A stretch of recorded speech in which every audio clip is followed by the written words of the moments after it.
शोविक जो इसका भाई है रिया का, और सुशांत सिंह के जो मेल अकाउंट हैं, दोनों के दोनों साफ हो रखे हैं।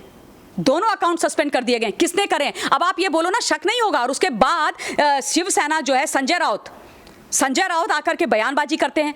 तो बयानबाजी एक तुमको तो ये बोलना चाहिए कि हमको चाहिए ये हत्या की क्या साजिश है, ये क्या हो रहा है महाराष्ट्र के अंदर, ये क्या हो रहा है मुंबई के अंदर, हम कल्प्रिट्स को पकड़ेंगे। तुम उनके पिता के बारे में गंदी गंदी घटिया बातें कर रहे हो। शर्म नहीं आती है तुमको? 74 साल का व्यक्ति बेचारा जो अपने बेटे के लिए इंसाफ मांग रहा है, तुम उनके ऊपर घटिया बात बोल के कुठाराघात कर रहे हो। और डे वन से हम कह रहे थे कि इसको SSR के केस को CBI को जाना चाहिए, और मुझे पूरा भरोसा है कि न्याय CBI इसको देगी और जांच बहुत ही फेयर होगी। नमस्कार दोस्तों, स्वागत है आपका ऑल इंडिया न्यूज़ में। मैम स्वागत है आपका। थैंक यू मैम, अगर आपसे एक सवाल है कि अगर रिया चक्रवर्ती ने ये सब नहीं किया है या श्रुति मोदी ने, तो वो अभी तक क्यों मीडिया के सामने आके खुल के सारा बयान नहीं दे पा रहे? बिल्कुल सही बात है। और आज मैं श्रुति मोदी की बात आई है तो मैं आपको ये बता दूं कि आज श्रुति मोदी ने ईडी में ये कन्फेस कर दिया है, ईडी के सामने, कि रिया चक्रवर्ती SSR के जीवन के सारे महत्वपूर्ण निर्णय लेती थी। ये बात उसने बोल दी है कि वो डिसाइड करती थी कि सुशांत सिंह राजपूत किससे मिले, उसका बिजनेस कैसे हो, वो कौन सी पिक्चरें करे, किससे बात करे, किससे ना बात करे, कौन उसके साथ काम करेगा नहीं करेगा। तो यही तो परिवार फरवरी से बोल रहा है।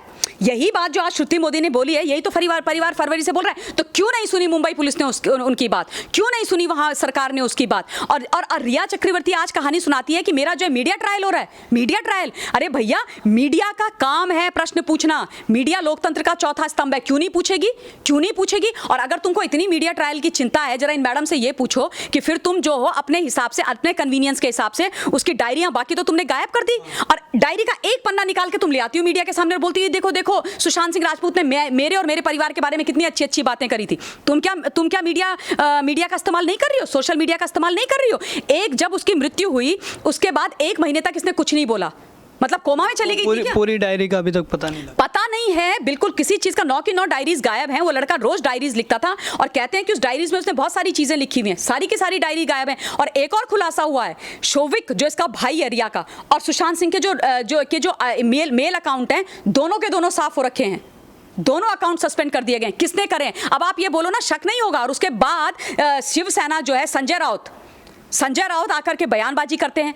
तो बयानबाजी एक तुमको तो ये बोलना चाहिए कि हमको चाहिए ये हत्या की क्या साजिश है, ये क्या हो रहा है महाराष्ट्र के अंदर, ये क्या हो रहा है मुंबई के अंदर, हम कल्प्रिट्स को पकड़ेंगे। तुम उनके पिता के बारे में गंदी गंदी घटिया बातें कर रहे हो। शर्म नहीं आती है तुमको? 74 साल का व्यक्ति बेचारा जो अपने बेटे के लिए इंसाफ मांग रहा है, तुम उनके ऊपर घटिया बात बोल के कुठाराघात कर रहे हो। आपको लग रहा है कि जब से मतलब महाराष्ट्र सरकार बदली है और उसके बाद से लगातार केसेस महाराष्ट्र में बढ़े हैं और पुलिस भी कार्रवाई नहीं कर पा रही है, तो महाराष्ट्र की कानून व्यवस्था भी चरमरा सी गई है? पूरी तरह से चरमरा क्या गई है ही नहीं।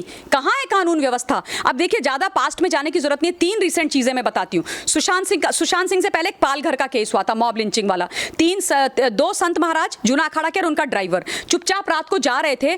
पैंडेमिक के टाइम पर 500 से 1000 लोग लाठी डंडे ला करके उनको मार देते हैं, और वहां पर पुलिस वाले खड़े थे। पुलिस वालों से वो निवेदन कर रहे थे हमें बचा लो, लेकिन वो छोड़ करके भाग जाते हैं। उसके बाद देखिए, ये वाली एक नहीं, दिशा सैलियान, और उसके बाद सुशांत सिंह राजपूत है ना। वो कहते हैं कि दिशा ने उस पार्टी के बाद सुशांत से बात करी थी फोन पर। वो जो है कोई प्रेस कॉन्फ्रेंस करने वाला था सुशांत।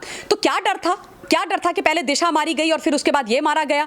तो उसके बाद तुम्हारी पुलिस ने इसको आत्महत्या करार कर दिया। आप सोचो, CRPC की एक धारा है, धारा 174 की जो है CRPC की, उसके तहत जब भी कोई इस प्रकार की मौत होती है, किसी की भी हो, उसको आपको पूरी तरीके से FIR करके आप उसको पूरा इन्वेस्टिगेट करते हो और DM और SDM को उसकी रिपोर्ट भेजते हो। ऐसा इन्होंने कुछ नहीं किया है। मैम, अब क्या लगता है कि जब CBI जांच होगी तो क्या लगता है सबसे पहले क्या चीज़ होगी जो CBI होगी देखेगी उसमें, केस में, सुशांत सिंह के केस? देखिए, CBI ने सबसे पहले तो एक अच्छा काम किया। इसकी जो ऑटोप्सी की रिपोर्ट थी वो ऑलरेडी फॉरेंसिक टीम को भेज दी है, जिसकी अभी तक फॉरेंसिक हुई नहीं थी। किसी चीज़ की इन्होंने फॉरेंसिक जांच नहीं करी थी, तो शुरुआत कर दी है। और मुझे पूरा भरोसा है CBI पर बहुत।